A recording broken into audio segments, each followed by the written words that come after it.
What's up, everyone? It's Alex Regier, co-founder of Story Hunter. I'm here at Advertising Week in New York City. I'm going to be speaking with Alan Shulman, who's the Chief Creative Officer of Deloitte Digital. He's also going to be playing with Wyclef a little bit later. We'll check that out. So now we're headed down to his offices in Tribeca to talk to him about how his side hustle in music has really enriched his career, his 30-year career as a leader in advertising.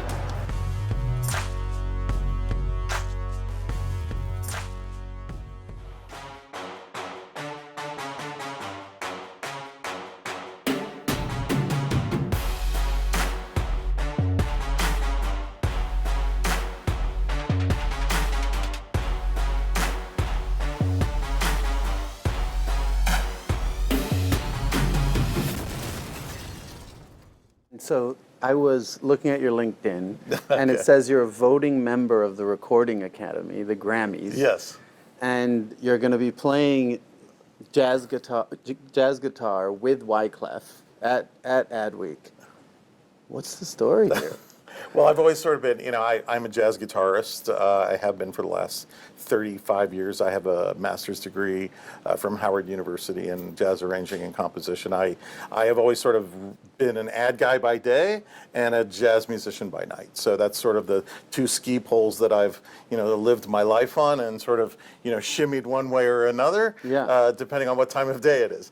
So that's been my thing. I think there are many things that I've learned from the advertising industry that I've taken into my jazz, life, and then conversely, and probably more so, the principles of jazz into what it takes to run a creative, group and creative teams, and getting the best work out of creative teams that have different craft skills. Yeah, and jazz is that iterative improv. You make a mistake and you turn that, the beauty of it, you can turn that into the most creative element of the piece. That sort of sounds like moving at the speed of culture. Something changes the plan, and it's your reaction. Yeah, and you don't get it right every time. Sometimes you hit wrong notes, right?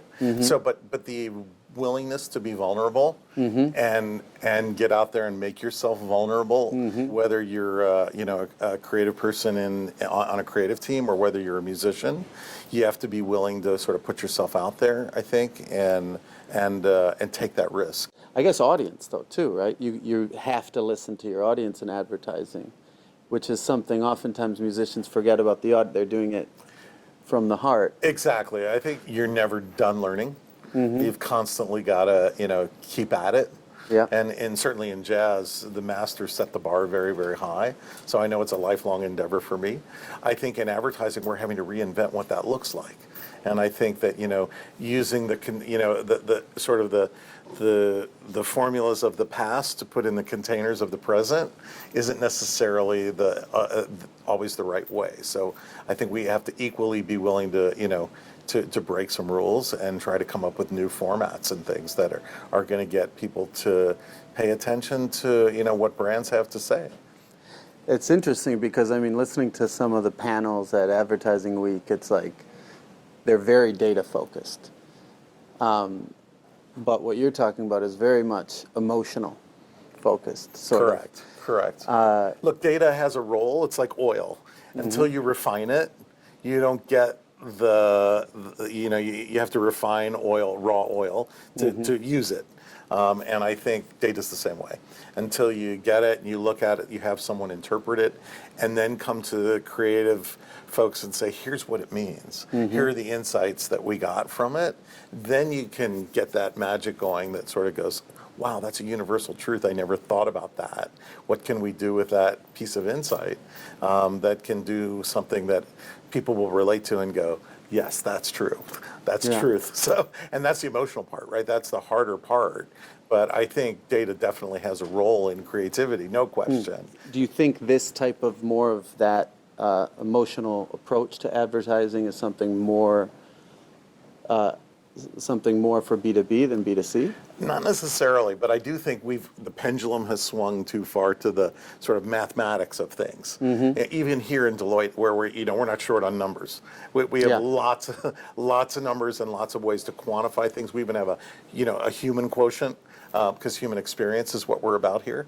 I think that not just customer experience, because that's very transactional. I think we prefer to talk about it in terms of human experience, but I think what's interesting about that is the pendulum has very much swung to the data side and said we need data to justify every decision. And I think I subscribe more to that notion that in the world of behavioral economics, there's human emotion and human behavior, which the neuromarketers have tried to quantify, and lots of people have said you can measure, which is interesting. But I think it's very hard to make decisions solely on the data. I think because as human nature and human emotion comes into play, that's what affects human behavior. Yeah. So, I guess a simple example of that is, when you pass your, if you hit 10,000 steps on your phone, the Nike Fuel Band has this little guy that would, jump up in the air and give you a, sort of a moment of exuberant, sort of human expression in the form of an avatar. As opposed to just saying, you've reached 10,000 steps. Congratulations. I think that the degree to which we can insert those emotional moments, even in digital experiences, is what strikes the right balance between what I'll call, the science of marketing, which a lot of people are leaning into right now, as well as sort of the human emotional piece. And I think we need to be careful that we don't forget that people are still moved emotionally, and that's why storytelling is so important. What do you think is the kind of biggest challenge for the brands that you're talking to? Well, I think, as we know, there's a whole lot of content noise out there, and there's brands are now having to compete with lots more content in the marketplace. So to cut through that, they don't need less content or less, they need more, not less. And they have to make more content with less resources. So how do you do that? How do you actually keep content flowing in the marketplace in a world where human behavior is like, in the feed, sort of 3 to 4 second attention span theater, or 7 to 8, whatever the research is of late. I think the question is, how do you create enough content if you're a brand to be in the conversation and in the culture? And I think that's where what makes us a little bit different is we're thinking about not so much share of mind or share of voice, which is the old sort of interruptive model of advertising where you pay mass media to interrupt somebody with a message. I think our thinking is, how do you get a brand into the conversation and into the culture without forcing their way in? What are the organic places to do that? And how can you set yourselves up to follow the conversations and do that at sort of an agile pace where you can, be in the culture and the conversation when it's happening? Because you don't have these really, day to day, you don't have these really long lead times to create campaigns anymore if you're going to be in the culture and be in the conversation. So I think that's where we talk about it as sort of content at the speed of culture, which is, are you set up to do that? And that's one of the things about Story Hunter that's interesting is you guys have created a platform to be able to create content at that pace as well. So that's why I think as we think about the new practice of advertising, I think it is very much about the, at the speed of culture and at the speed of conversation. So it's advertising week. And another advertising week. Another advertising week. And it's advertising, as you just said, is being reinvented every day. The whole and a lot of convergence happening. Consultancies moving in. PR looks like everyone's kind of fighting over the same business, and you're kind of part of that. I don't think we're fighting. I think, we're in most companies in some capacity. I think what we're trying to do is, help those clients connect up stuff better from customer data through, what their products and services they're envisioning to designing and building that stuff. And then to telling the world about it, which is the advertising piece of it.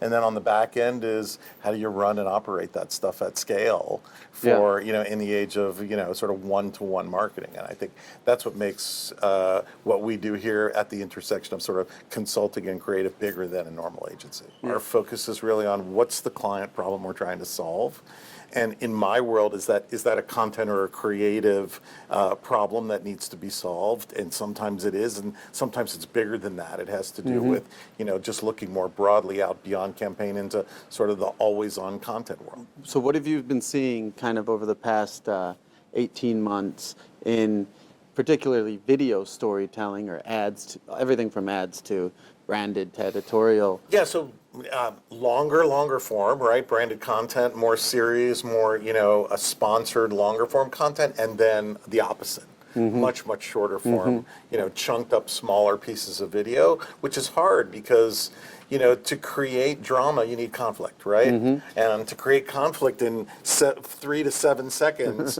in a video story on a phone, in a feed, is really hard. It's that 3-step intrigue, involve, and then the third piece, which is, persuade or activate someone to do something or to take an action. Why do you think purpose is such a big topic of conversation in the ad world look, now? I think it's not a trend. I think people want to work for companies and brands that believe in something beyond just the balance sheet. And I think the balance sheet is still very important. But if you looked at what the what the Business Roundtable said recently, where they said, we've got to be committed to more than just our balance sheet, and that includes, community and environment and other things like that. I think that's a great move in the right direction, and I think that's the type of impact that companies should be making, because I think there's been, let's face it, a loss of trust in some of our other institutions, and I think people are looking for corporations to step up. Any last words for the story hunters, the storytellers and production companies out there? Yeah, no, I would say, look, storytelling is a great surrogate for what we do emotionally as writers. I think in the digital world, we have to think equally as much about how we're being great tour guides, not just being great storytellers, if that makes sense. Yeah, no, it makes a lot of sense. Thanks a lot. Thanks for being the tour guide. Really enjoyed it. Thanks for coming to Deloitte Digital.